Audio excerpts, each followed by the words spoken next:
For the latest Alien and Predator news updates, visit hybridnetworkyt.com.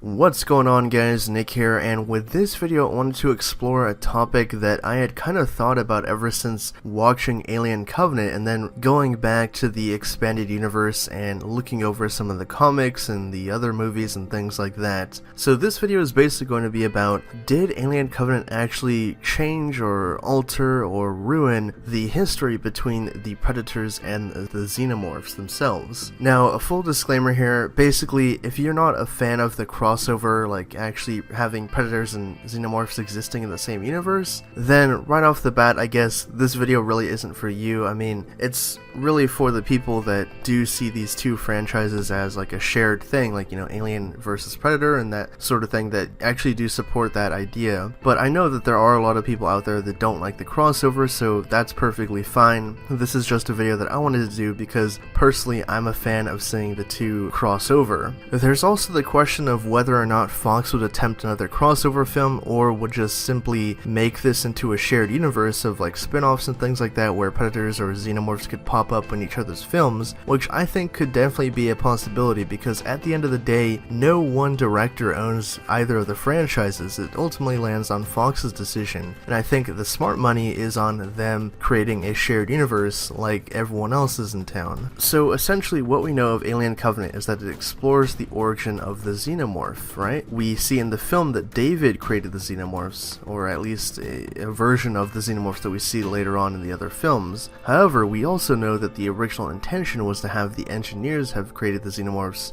years prior and have it be sort of one of their ancient weapons that got loose and wreaked havoc or something.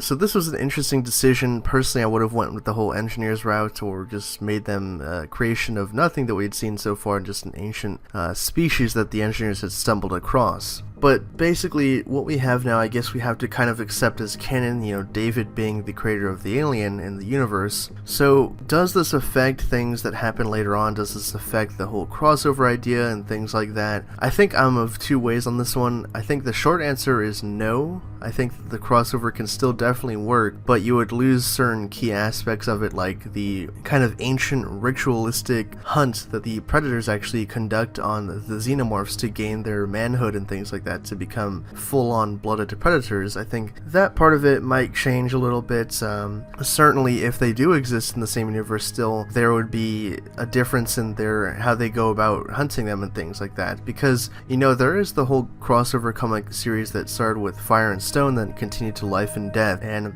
as far as I'm concerned, that's still in continuity to the films, because they had said that when Fox was developing it, they were making sure that it would fit in with the Prometheus movie timeline and things like that. So I'm still of the mindset that that storyline can still work with AVP happening in it, because it takes place hundreds of years into the future after Prometheus. So it makes perfect sense that that would happen still, or that it could still happen. Another thing that we have to consider also is that so far we haven't actually seen a Queen Xenomorph, and we don't know if Ridley is going to introduce that in the next film, because we still have that one missing film that's kind of like the missing gap in the storyline here. So we don't know, are the Xenomorphs going to get free and then go to their own planets and start a colony there and just, you know, breed on their own, and that's when they become the species that we know and love, acting on their own rather than under their creator David, which I think is going to happen personally. I think the weapons and the perfect organism that he created himself is once again going to turn on him, and that's where we're going to see them form their own hive and become self-sufficient. So I can't wait for that moment to happen in the films. But going back to the topic, I definitely think that Predators and aliens can coexist in this universe with Alien Covenant's entry, even that changing the origin of the Xenomorphs to having them being created in the early kind of 22nd century.